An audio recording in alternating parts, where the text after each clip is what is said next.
What's happening, YouTube? What's going on? It's your boy Fat Jack.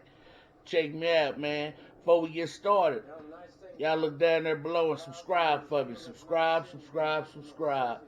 Anyway, man, like I said, I'm gonna be having a bunch of content on my page.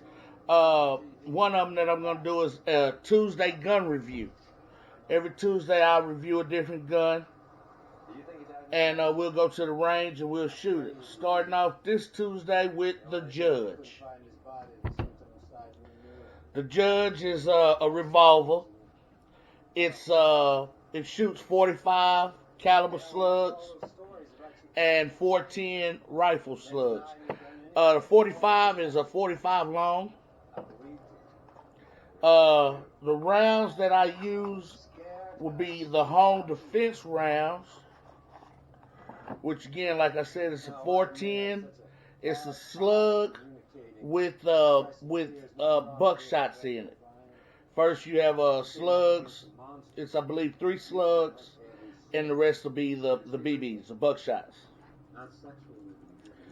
Or the hollow tip 45 long, 45 Colt.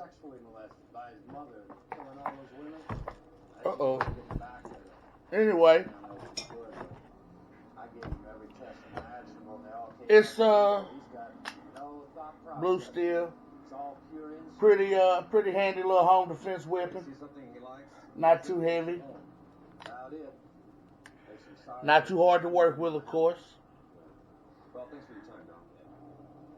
Long receiver. So now we head to the range. See you guys at the range shortly.